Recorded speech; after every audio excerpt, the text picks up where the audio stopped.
I slammed my laptop shut, rubbing my temples. How did she do it again?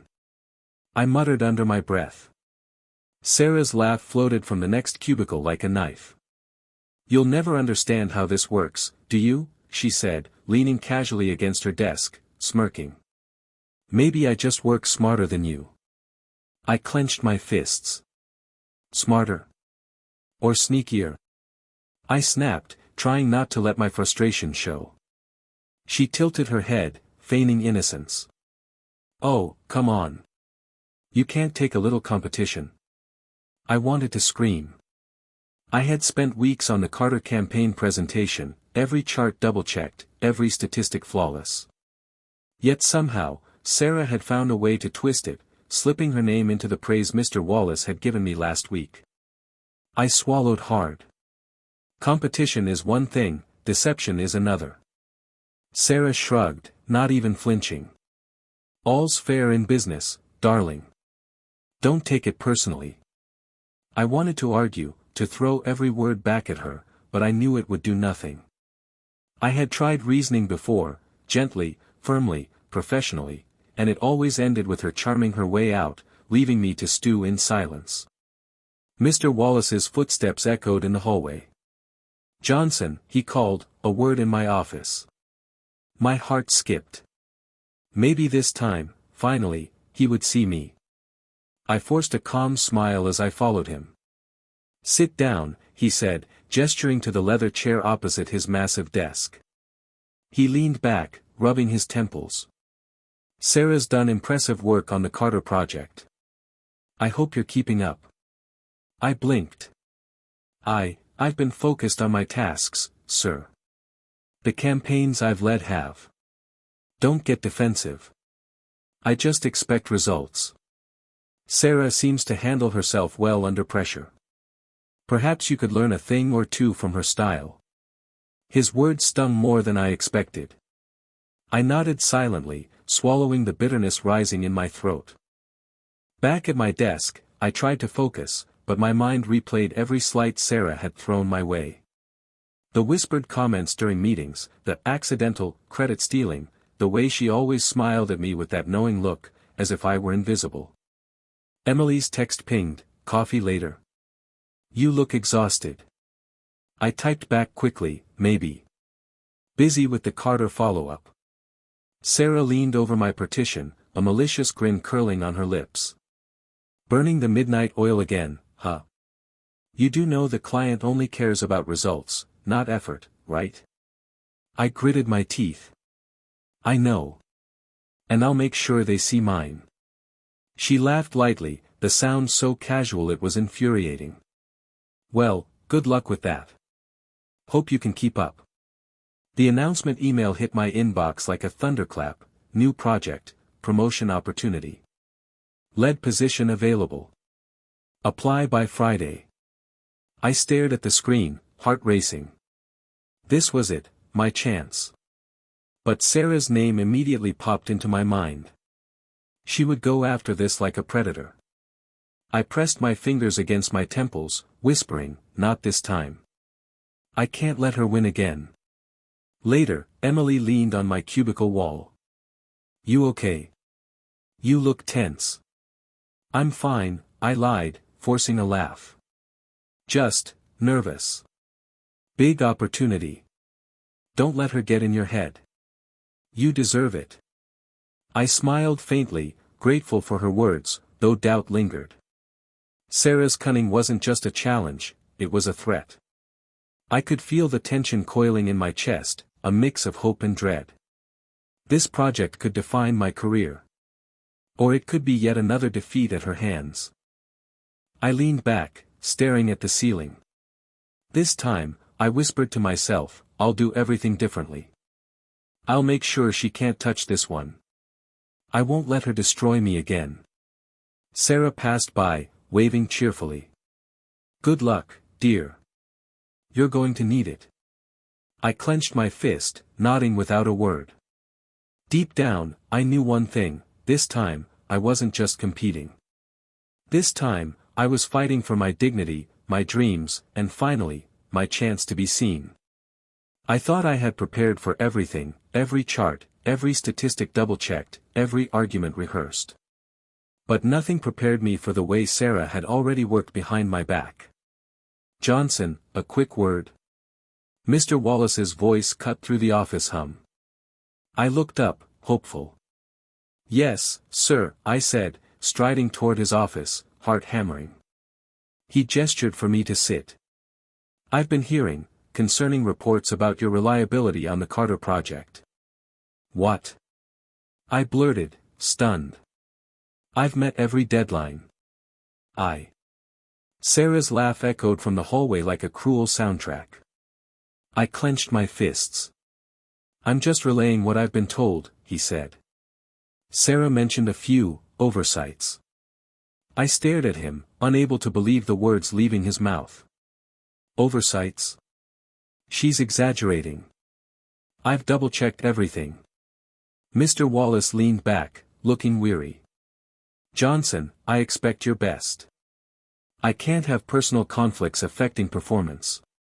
Just, be more careful." I left his office numb. My hands shook. How could she do this? I had trusted her, collaborated with her, even helped her when she struggled with her own tasks. And this was the thanks I got. I found her by the coffee machine, Kevin hovering nearby. "Well, Johnson," she said, voice sweet, mocking. "Heard the news?"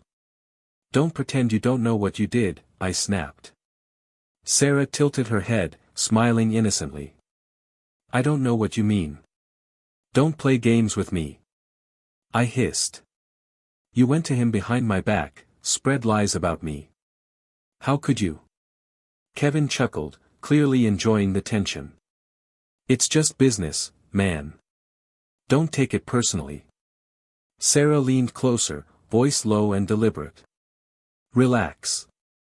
It's not personal. It's survival. You know how it works here, right? I do what I have to do to succeed." I took a deep breath, trying to steady myself.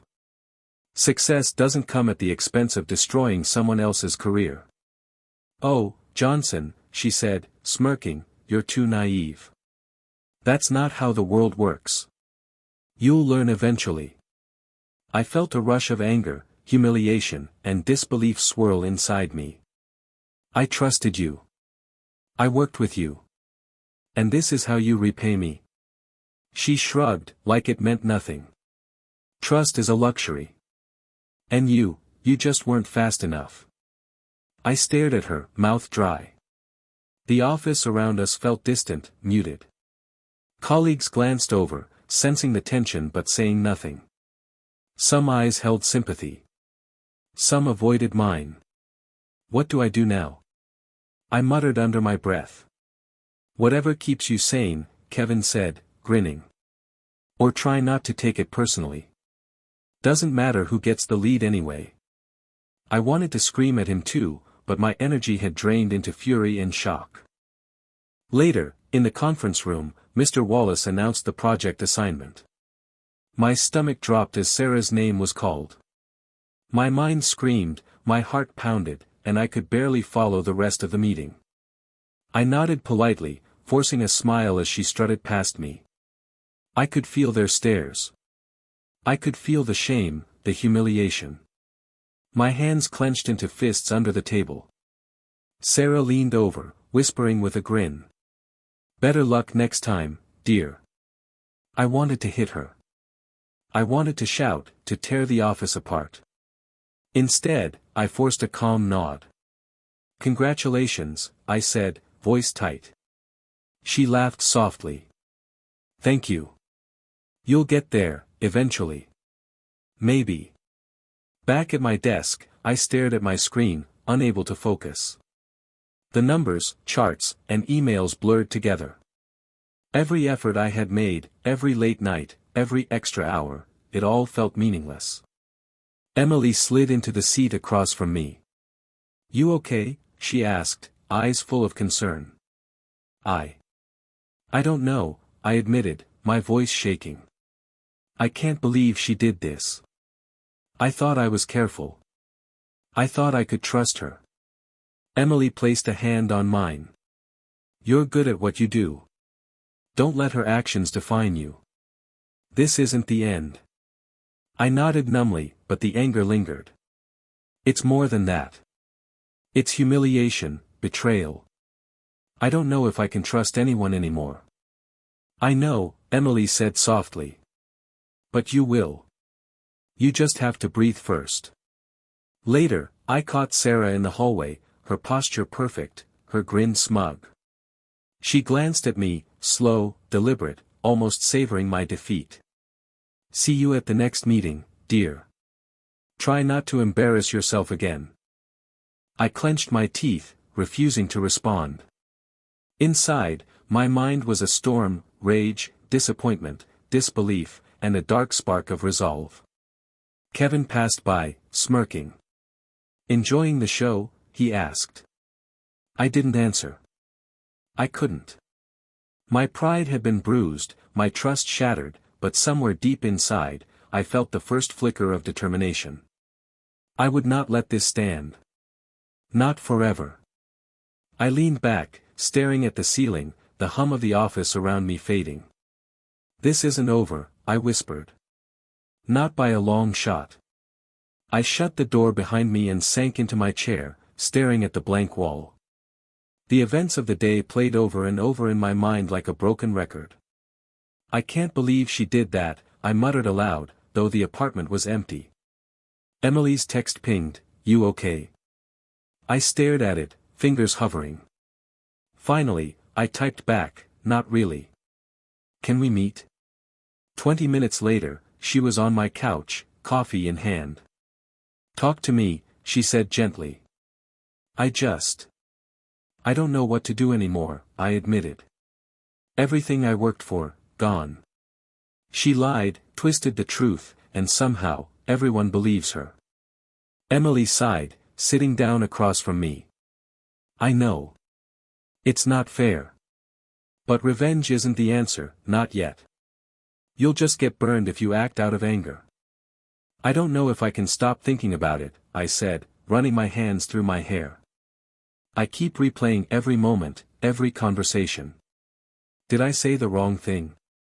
Did I give her a chance to do this? "You didn't," Emily said firmly. "This is on her. You did everything right. You're just caught in the aftermath. That's all." Her words should have helped, but all I felt was a storm inside. Every time I closed my eyes, I saw her smirk, her laughter echoing in my head. "She's so arrogant," I muttered. "Always smiling like she's untouchable." And yet, I hesitated, there are cracks. I see them now, little things. Nervous tics, hesitation when the client asks her something tricky. Emily raised an eyebrow. "You're noticing that?" "I can't help it. It's like my brain refuses to let go. I hate her for what she did, but I can't stop analyzing her. Every word, every move. I feel obsessed." "You have to channel that," Emily said softly. "Obsessed is dangerous if it eats at you. But if you focus it, strategically, you can protect yourself and prove your worth without stooping to her level." "I don't know if I can wait," I admitted. "Every interaction at work feels like a trap. She smiles at me, and I want to yell. She passes by, and my stomach twists." Emily leaned forward. "I get it. But patience is your ally. Don't let her see you breaking. That's what she wants." I buried my face in my hands. I feel helpless. I've always trusted people, and now I don't know who I can. Even coworkers glance at me differently. I feel like everyone is judging me, wondering if I'm inadequate. "Trust will come back," Emily said. "You just need to rebuild your confidence first. Remember why you're here. Remember your skills. Not everyone is blind to them." I nodded but didn't speak. My mind drifted back to Sara, to her small victories, the way she subtly undermined me. I keep thinking if I confront her again, it'll just backfire. But I want to, so badly. Emily shook her head. Confronting her now won't change anything. She knows what she's done, and she's playing her game. You need to plan, be smarter. Don't let anger decide your actions. I took a deep breath, trying to steady my pulse. I hate feeling this weak. I hate feeling exposed. You're not weak, Emily said. You're human. But this is a test of patience and strategy. If you survive it, you'll come out stronger, smarter, and untouchable. I let her words sink in, though the ache in my chest remained. I don't know if I'll ever see her the same way. I thought she was just ambitious. I didn't expect betrayal like this from someone I trusted. It hurts more than I imagined. Emily reached over, touching my hand. It's okay to feel that. But don't let it control you. Feel it, learn from it, and then, move forward. That's the only way to win. I nodded slowly, staring at the ceiling. Her voice echoed in my head, move forward. Don't let it control you. But I couldn't stop thinking about the cracks in Sara's armor, the subtle hesitations, the tiny mistakes she didn't realize she was making. My mind raced. Hatred, sadness, frustration, and a strange flicker of determination. I can't just let this go, I whispered to myself. Not yet. Not until I'm sure she can't destroy me again. Emily smiled faintly, sensing my inner turmoil. Good. That fire, use it wisely. I leaned back, the weight of the day pressing down, but somewhere beneath the frustration, a spark of resolve glimmered. The emotional fallout was brutal, but maybe, just maybe, it was shaping me into someone stronger than Sara had ever imagined. The conference room was buzzing with tension, clients murmuring, Sara standing confidently at the front. I had double-checked every chart, every statistic, every number in my report. I could see her misreading the data even before she spoke. According to our projections, she said, we're expecting a 25% increase in engagement over the next quarter. I froze. That was my number, my calculation, but she had rounded it up carelessly. Actually, I interrupted, keeping my voice steady, our internal data shows a 19.7% increase. The projection might be optimistic if we consider the seasonal dip. She glanced at me, eyebrow raised. I think 25% is a fair estimate. It's close enough. I bit my tongue, forcing calm. Close enough can be misleading, especially for client planning. I'd suggest we use the precise figure to avoid miscommunication. The clients murmured, a few jotting notes. Sara's smile faltered ever so slightly. Fine, she said, masking the hesitation with a wave of her hand. After the meeting, I followed her into the hallway. You could have just acknowledged it, I said quietly. You didn't have to twist the numbers. She laughed softly, like it was nothing. Numbers are flexible, Johnson. You really need to learn not to take everything so seriously. I shook my head. It's not about seriousness. It's about accuracy. And trust. Something you seem to struggle with. Her grin faltered for a fraction of a second. Trust is earned, she said sharply. Exactly, I replied, letting the words hang. I didn't need to say more. She felt the sting. Back at my desk, I documented everything, her errors, the discrepancies, the moments she ignored protocols. I wasn't going to humiliate her publicly. That wasn't me. But I needed a record, a strategy. I realized my anger wasn't going to serve me if I didn't control it. Emily's text pinged, everything okay? I typed back, better than okay. Planning my moves now. She won't see it coming. When Sara returned to her desk, I noticed subtle signs, a twitch in her jaw, a quick glance at my files when she thought I wasn't looking. Her armor was cracking, though she tried to maintain that effortless arrogance.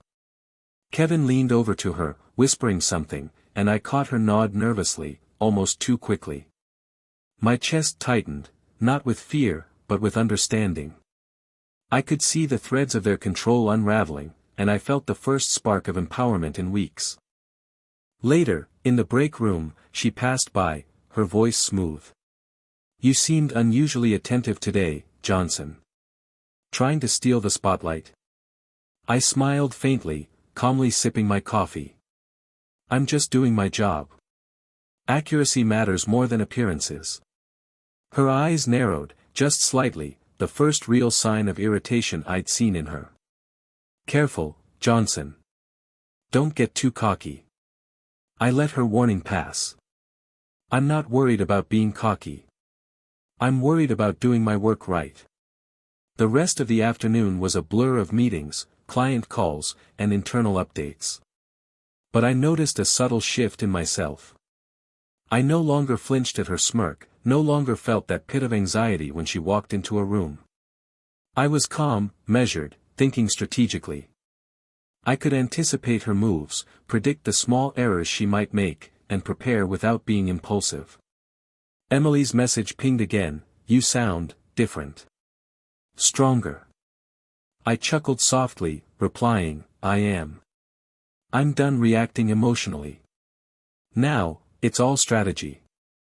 By the time the day ended, Sara had left the office looking tense, her steps quick, purposeful, but lacking that usual effortless confidence. I felt a subtle satisfaction, not vindictive, but grounding. For the first time in weeks, I felt in control. I leaned back in my chair, reflecting. This wasn't just about a promotion anymore. It was about reclaiming my power, my dignity, my sense of self. I wasn't a victim. I wouldn't be manipulated again. The meeting had been my turning point. The day had shifted something inside me, from chaos to calculation, from despair to determination. I could see the cracks in Sara's arrogance, and I knew exactly how to use them to my advantage. I whispered to myself, almost like a promise, no more reacting. No more letting her dictate my emotions. From now on, I decide the game. I knocked lightly on Mr. Wallace's office door. "Sir, do you have a moment?" He glanced up from his paperwork. "Of course, Johnson. Come in." I closed the door behind me, holding a folder tightly. "I've compiled some details from the Carter project. I think you should see this." He raised an eyebrow, gesturing for me to sit. "Go on." "I've been tracking the numbers, cross-checking every report," I began. Some discrepancies in Sara's latest submissions could impact client decisions. Mr. Wallace leaned forward, curiosity flickering in his eyes. "Discrepancies?" "Yes," I said calmly, handing him the folder. "For example, the engagement projections were rounded up. There were missed deadlines that weren't documented properly. And a few client complaints I noted that contradict her reported follow-ups." He flipped through the pages, frowning slightly. "Interesting. I hadn't noticed these. Are you sure about the sources?" "Absolutely," I said. "All dates, times, emails, everything is here. I didn't alter anything." He nodded slowly, studying the evidence. "I appreciate your diligence, Johnson. I'll review this thoroughly." "Good work." I left the office, trying to appear casual, though my pulse raced. Karma was starting its slow dance, and I could feel it. Later that morning, Sara passed by my desk, her usual confident smile faltering. "Johnson, do you need anything?" she asked, voice tight. I met her gaze evenly. "No, thanks. Everything's under control." Her eyes narrowed, ever so slightly. "Right, just making sure." She walked away, a hint of unease in her step. By mid-afternoon, the cracks began showing. Kevin rushed past my desk, whispering in Sara's ear. She frowned at something on her laptop, muttering under her breath. I caught snippets, deadline, missing, client upset, and felt a quiet satisfaction. Emily's text buzzed, "You're seeing it too, right?" I typed back, "Yes. Slowly, but it's happening." She's slipping. In the hallway, Sara nearly collided with me. Watch it, she snapped, though her hands trembled just a little. I'm careful, I said evenly, stepping aside. She muttered something under her breath, frustration bubbling. I didn't respond. I let her paranoia build, quietly documenting each mistake without ever raising my voice. That evening, I met Emily at our usual cafe. You're glowing, she teased, though she could see the tension behind my eyes. I'm not glowing, I said, a small smile tugging at my lips. I'm observing. Everything I've waited for, it's starting to unfold. Slowly, but it's there. Emily leaned in, curious. Sara? I nodded. She's making small errors, missing deadlines, miscommunicating with clients. It's like she's unraveling. Emily's expression softened. I'm glad you're seeing results. But remember, don't get consumed by revenge. Keep your integrity. I know, I said, stirring my coffee. I won't confront her directly. Not yet. I just document, wait, and let the consequences pile up. The satisfaction is in watching the pattern emerge naturally. You've changed, Emily said softly. You used to be so reactive. Now you're strategic. I nodded. I've learned. Anger doesn't win battles. Planning does. And patience. Back at the office, I watched Sara's confidence slip. She misread client emails, ignored protocol, and even flinched when Mr. Wallace called unexpectedly. I noticed subtle cracks, the way she avoided eye contact, the nervous way she clicked through presentations, the faint tremor in her hand while signing documents. Kevin hovered nearby, trying to calm her, but she snapped at him more than once. The dynamic had shifted. The predator was now prey, and I remained composed, professional, unaffected by her tension. Later, Mr. Wallace stopped by my desk. Johnson, I've been reviewing your documentation. Thank you for bringing this to my attention. Some inconsistencies were indeed present. I'm glad it's helpful, sir, I said calmly. I wanted to ensure nothing jeopardizes the client relationship. He nodded, thoughtful. It's impressive. You've been thorough. Keep monitoring closely. I want accuracy, and it seems you're delivering that consistently. I smiled faintly, inwardly savoring the quiet satisfaction. No confrontation, no overt gloating, just strategic observation, letting the natural course of events reveal the truth. Emily's text buzzed again later that day, you look calm. Are you okay? I replied, I've never felt more in control. It's subtle, but satisfying. Karma's in motion, and I'm watching. Walking past Sara at the end of the day, I noticed her stride had lost some of its swagger. She glanced at me briefly, a flicker of doubt crossing her features before she masked it. I didn't react, didn't smile. I simply nodded and continued on my way. Her internal struggle was visible now to anyone paying attention, hesitation, tension, even brief frustration with Kevin. Each mistake, each misstep, added to a slow, inexorable unraveling, and I remained professional, calm, and strategic. Sitting at my desk, I finally leaned back and exhaled. The chaos of the past weeks had transformed into something I could direct. Observing Sara's arrogance falter without raising my voice, without compromising my principles, was its own victory. I whispered under my breath, patience, strategy, observation. Let it unfold. She won't see the end coming. The conference room was packed again, this time for the Reynolds account presentation. Sara strode to the front, head high, confidence radiating, or so it seemed. I could feel the tension in the air, clients eager, our team silently bracing for her. Good morning, everyone, she began, clicking her slides. I'm excited to show the quarterly projections.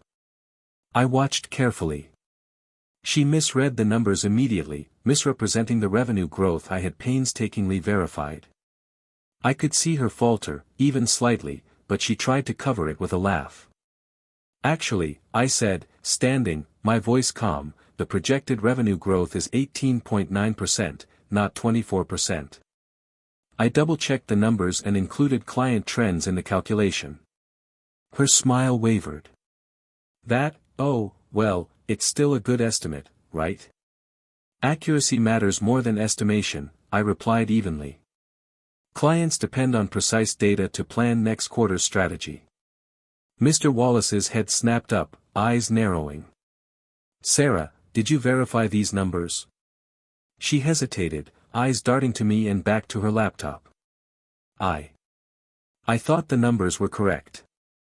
I might have misread. You misread. Mr. Wallace's voice was ice. These figures were provided for this meeting. There's no room for error. Johnson, why didn't you catch this before it reached the client? I maintained composure. I had reviewed the figures, sir. I also sent reminders to double-check the data, but the presentation was finalized before I could intervene. I can provide corrected projections immediately. He nodded, eyes flicking between us. Do it. And Sara, sit down. We'll discuss this after the meeting. The room went silent. Sara's face turned pale, jaw tight, hands trembling slightly. She sank into a chair beside Kevin, muttering under her breath. After presenting the correct numbers, I returned to my seat, heart steady. I felt no triumph in humiliation, only clarity. I had done my job, upheld my integrity, and the consequences were unfolding naturally. Later, in a brief team meeting, Mr. Wallace addressed the fallout. Team, accuracy is non-negotiable. Mistakes happen, but we must learn from them. Sara, this is unacceptable.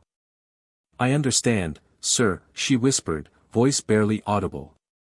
Her usual arrogance had evaporated, replaced with a tense, almost desperate posture. I leaned back, observing silently. Kevin looked uncomfortable, shifting in his chair, and a few colleagues exchanged quiet glances. Whispers began circulating, small, tentative, but unmistakable. Sara's reputation, carefully cultivated over months, was cracking in real time. During lunch, I caught her alone in the hallway. Sara, I said softly, are you okay? She looked up, eyes glassy, voice tight. I can't believe this happened. I've never. I didn't expect. Expect what? I asked quietly, careful not to gloat. Mistakes happen. It's how you respond that matters. She shook her head, frustration bubbling. It's humiliating. Everyone saw. Mr. Wallace, everyone. I know it's hard, I said, tone gentle. But you're human. You're still capable. You just need to focus and learn. Her eyes narrowed, confused, perhaps even suspicious of my calm. You're not happy I'm failing. I'm not reveling in your failure, I said firmly. I'm observing. I do hope you recover, but the responsibility is yours, not mine. She stared at me, a mixture of disbelief and vulnerability in her gaze. I realized, with a quiet twinge of pity, that her arrogance had blinded her to collaboration, to accountability. The same traits she wielded as weapons against me had become her undoing. By mid-afternoon, the office buzzed with quiet speculation. Did you see Sara's presentation? One coworker whispered. I heard, another replied. Mr. Wallace was furious.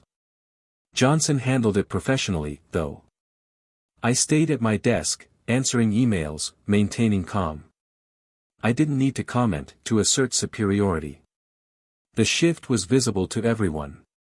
My patience, composure, and diligence spoke louder than any words. Later, Kevin approached me hesitantly. Johnson. I just wanted to say, you handled today really well. Calm, precise, unlike some. I nodded politely. Thank you. Accuracy and integrity matter. That's all. As the day wound down, Sara left early, shoulders slumped, steps uncertain. The office had changed in tone, no overt confrontation, but subtle acknowledgement of the shift in power. I felt an odd mix of satisfaction and empathy. She was still capable, still human, but the facade was gone. Emily's message buzzed, saw the updates. "How do you feel?" I replied, relieved. "Calm. Things are falling into place. She has to face the consequences of her choices." Later, alone at my desk, I reflected on the day. Watching Sara's psychological shift, from dominance to desperation, was more instructive than satisfying. It reinforced a lesson I had learned painfully: patience and composure were stronger than anger. My mind felt sharper, my focus clearer, and my resolve unshakable. I whispered to myself, almost like a vow, patience, strategy, integrity. That's the way forward. No shortcuts, no rash moves. Let consequences unfold naturally. And for the first time in weeks, I felt truly in control.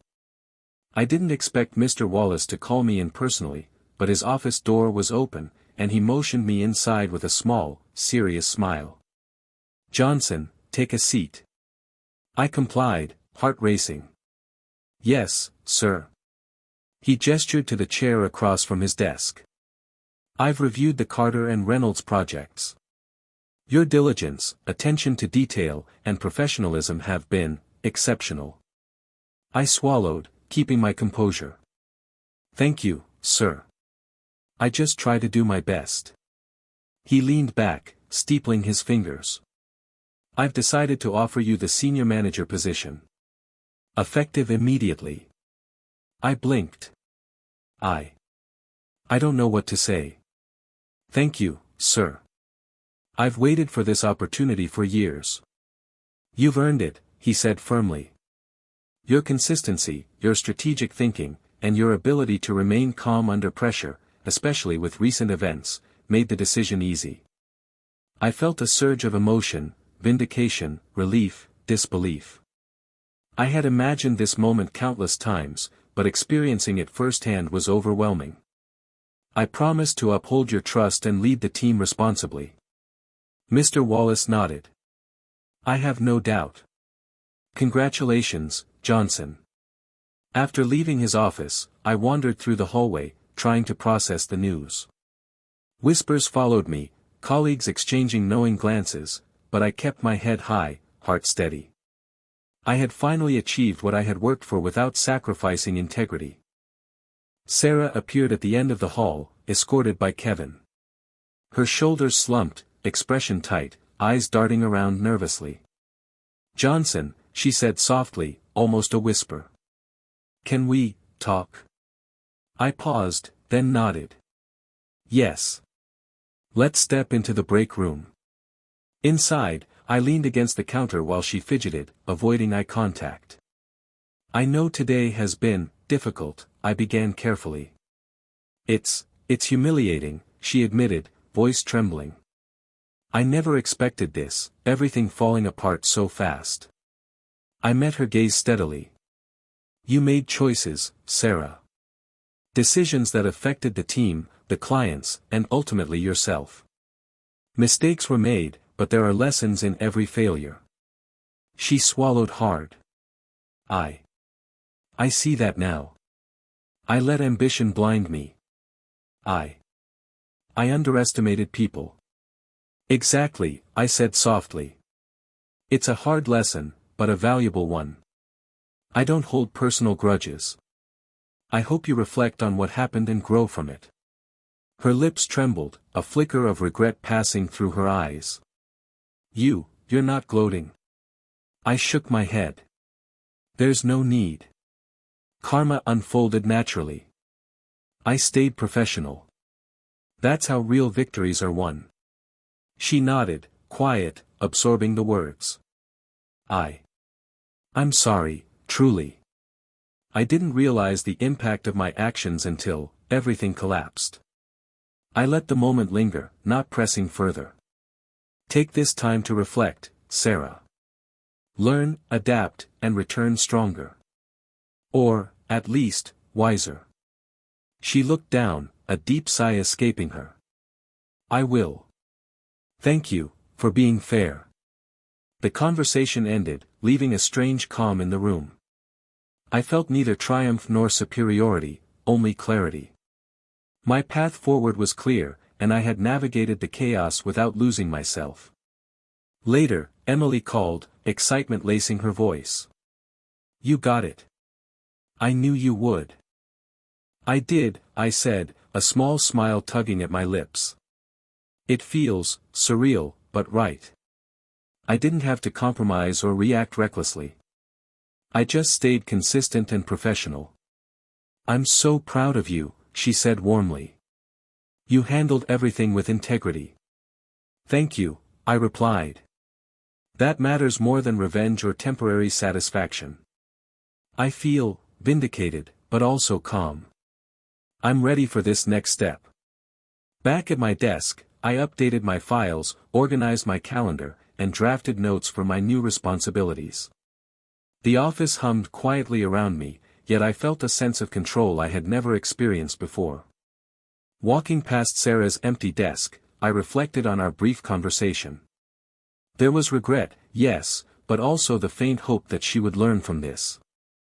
I didn't need to assert dominance, her confrontation with reality was enough. By the end of the day, I stood in the elevator, taking a deep breath. This promotion wasn't just about a title or salary, it was about resilience, patience, and moral intelligence. I had survived betrayal, maintained integrity, and emerged stronger. Emily's text buzzed again, celebrate tonight? I smiled, typing back, absolutely.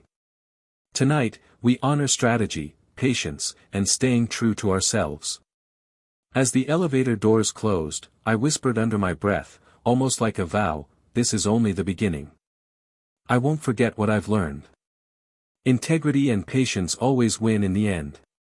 For the first time in months, I felt pure relief, a calm joy, and quiet pride, all without needing to gloat or revel in anyone else's downfall. The victory was mine, fully earned and ethically carried.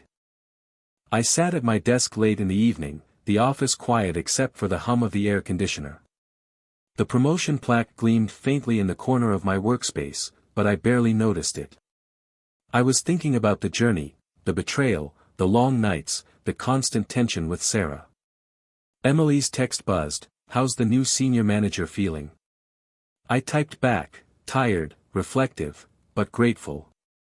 Finally, clarity over chaos.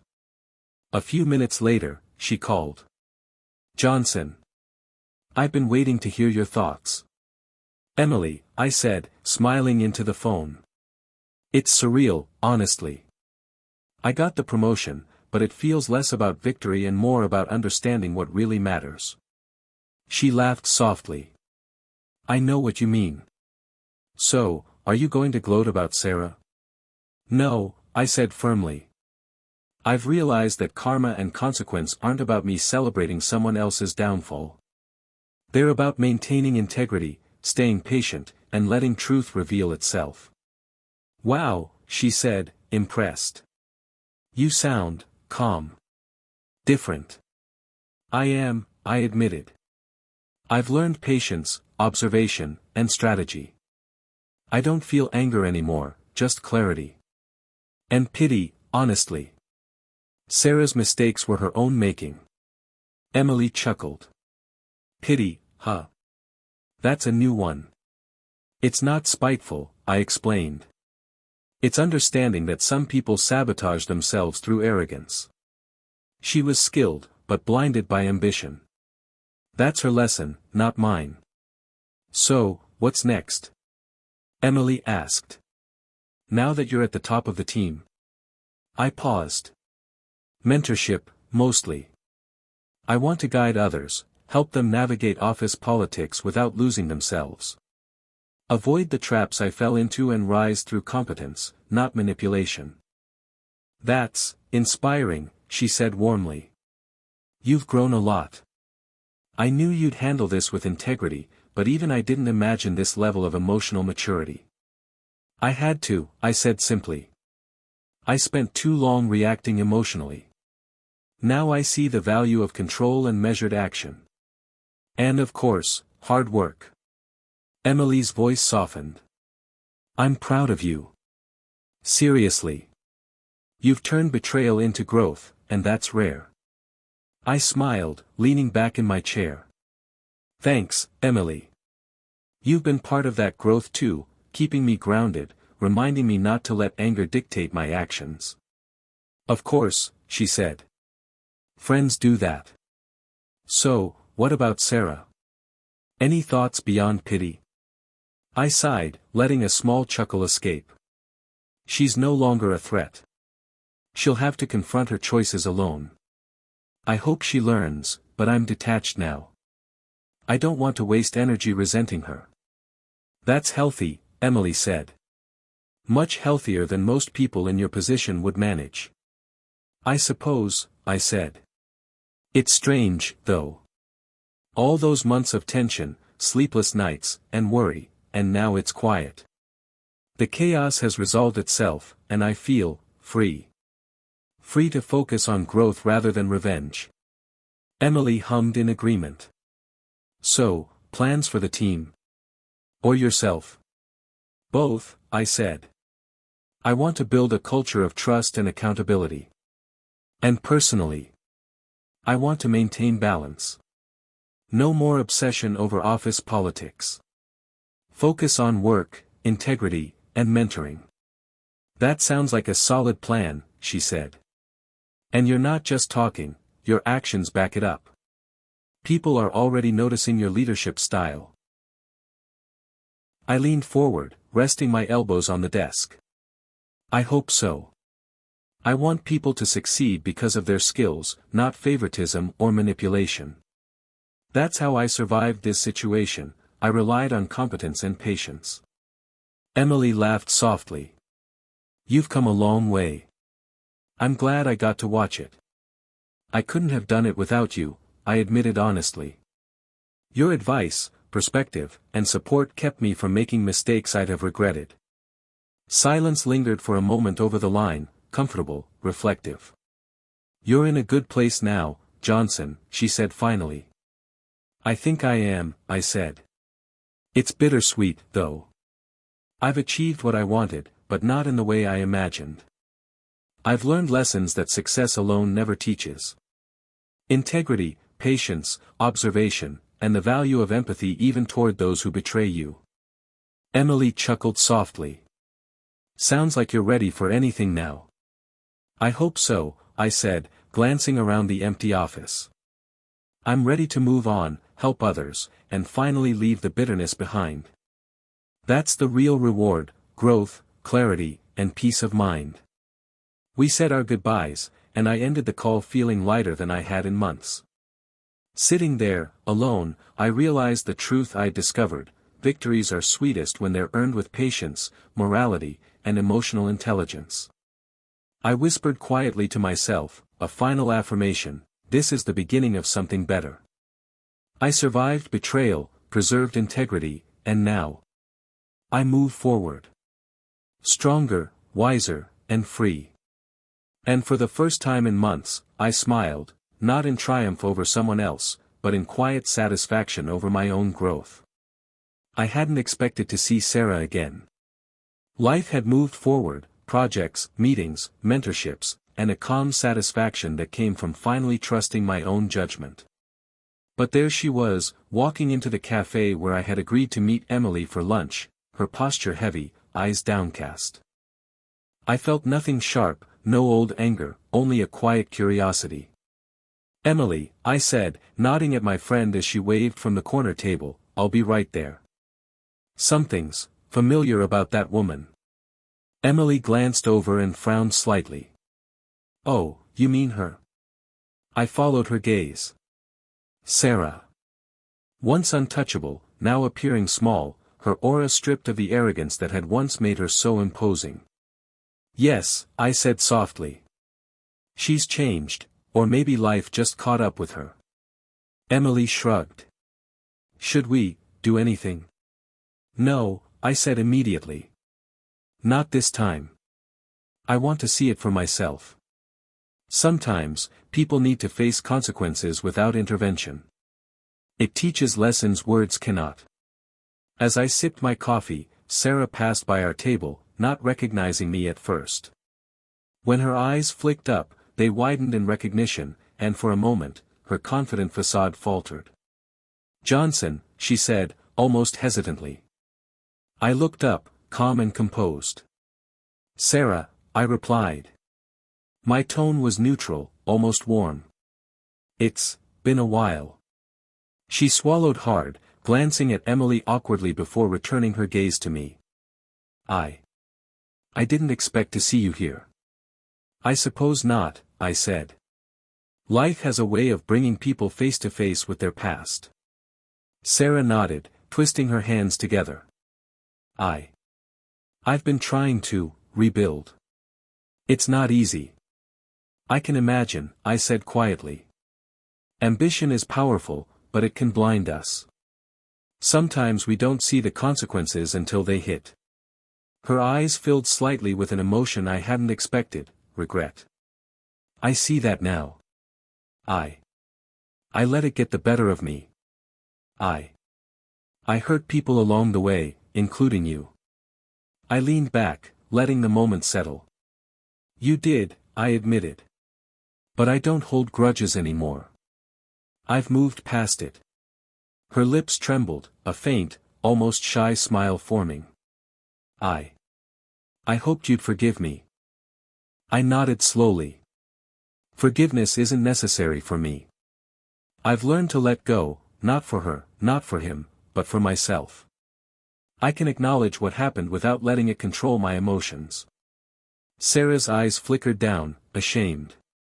I wish I'd understood that sooner. Everything I thought I controlled, it slipped away." "You're learning," I said, softly but firmly. "It takes time. Not everyone does." She looked up at me, searching, as if trying to find some validation in my calm presence. "And you? How did you move on?" I took a slow sip of coffee, considering how to answer. "I focused on myself, my work, my growth, and the people I care about. I let the past teach me without letting it define me. I became stronger, wiser, and more compassionate." Her eyes softened, a subtle acknowledgement of the distance she had yet to traverse. "I see. I envy that. I wish I'd had the same patience." "You'll get there," I said quietly. "It starts with recognizing mistakes, accepting consequences, and making deliberate choices moving forward. Nothing else matters in the end." Sara nodded, looking down again. "Thank you, for not gloating. I don't deserve it, but it means something." "You deserve the lessons, not the humiliation," I said firmly. "Life handles that naturally. People rarely need me to intervene." Her shoulders relaxed just slightly, the tension of months, or years, seeming to ease. I'll try. I promise I'll try." I gave a small, subtle smile, not triumph, not satisfaction, just recognition. That's all anyone can do. Try, reflect, and improve. It's enough.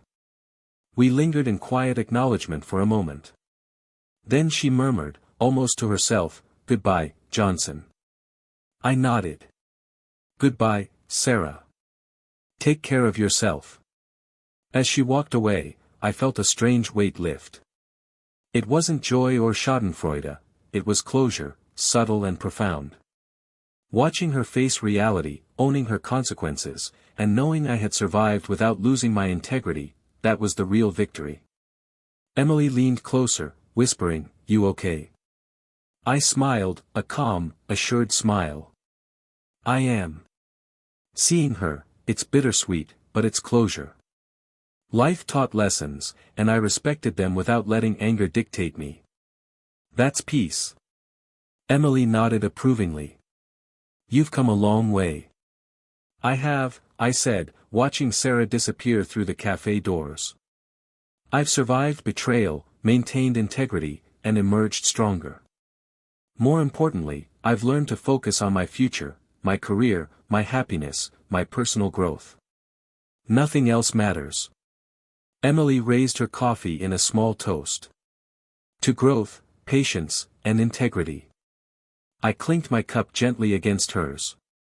To moving on, and to understanding that real power isn't in revenge. It's in resilience, reflection, and compassion. As we drank, I felt a warmth settle in my chest. The tension that had haunted me for months was gone. I had faced betrayal, watched karma unfold, and emerged wiser, more patient, and emotionally secure. Sara's downfall wasn't my triumph, it was life's lesson. And I had lived through it, learned from it, and finally, moved on. For the first time in a long while, I felt unshakable, confident, and free.